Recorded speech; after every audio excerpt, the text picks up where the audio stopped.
Buenos días, buenas tardes y buenas noches, mi nombre es Anthony y hoy quiero llevarte a un lugar distinto. No a una historia que empieza arriba, sino a una ciudad que se sostiene desde abajo. Imagina un mundo donde se esconde bajo las nubes. La ciudad que existe bajo otra ciudad. Para entender este mundo hay que partir de algo clave. Iron está ambientada en una Nueva York alternativa de los años 30, una ciudad dividida verticalmente.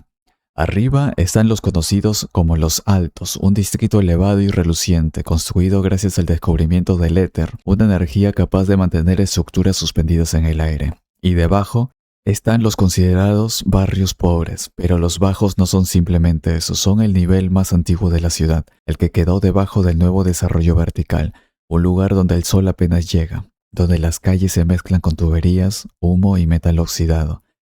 Son los barrios que sostienen a la ciudad moderna que flota encima. Pero lo más importante es esto. Los bajos existen en silencio, pero no un silencio propio, sino impuesto por quienes viven arriba. Una vida hecha de humo, mecánicas y reparación.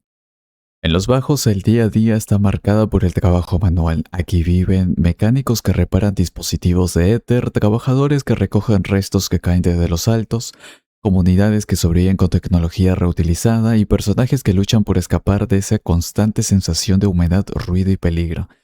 El éter en los altos es progreso, en los bajos es residuo.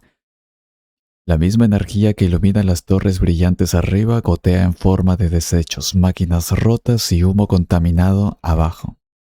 Los altos. Promesa, fachada y distancia real. Para entender la ciudad hay que entender el contraste. Los altos, construidos gracias a la ingeniería del éter, son presentados como el símbolo del avance humano.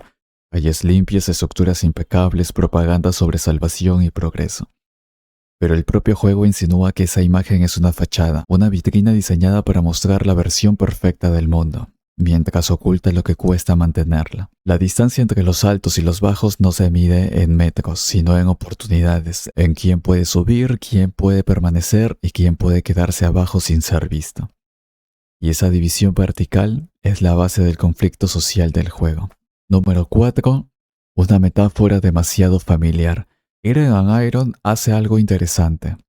Pone voz a quienes viven abajo. Los habitantes de los bajos hablan de su día a día, de la suciedad, del cansancio, del olor, de lo injusto que es que la ciudad brilla arriba mientras ellos cargan con lo que queda.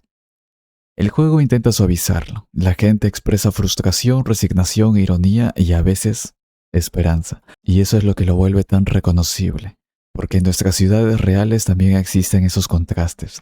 Zonas que brillan sin mostrar el costo. Zonas que apenas son mencionadas y personas que mantienen todo funcionando, pero rara vez aparecen en la superficie. La demo no sermonea, no hace discursos ideológicos, pero sí permite que los personajes hablen con honestidad y con esa honestidad aparece el reflejo del mundo real. Los bajos no son fantasía, son una metáfora directa, un eco de cualquier ciudad, donde el progreso de unos descansa sobre el esfuerzo invisible de otros.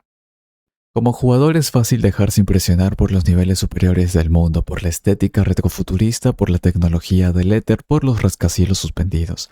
Pero el corazón narrativo del juego está abajo, en los lugares húmedos, en los callejones estrechos, en las comunidades que trabajan con las obras del progreso. Aquí no solo se repara en tecnología, aquí se reparan vidas, se sostienen familias, se construyen historias que el mundo de arriba prefiere no mirar. Los bajos existen para recordarnos que toda ciudad depende de alguien que vive bajo el brillo. El juego lo deja claro sin decirlo, no importa cuán alta sea una torre, siempre hay cimientos que nadie muestra. Los barrios bajos no son un simple escenario, son la estructura invisible que sostiene Iron. En ellos encontramos la humanidad, el conflicto, la tensión y la verdad del mundo, y quizá, al observarlos, entendamos algo más grande, que las ciudades, tanto reales como las imaginadas, no se definen por lo que se ve arriba, sino por lo que se sostiene abajo.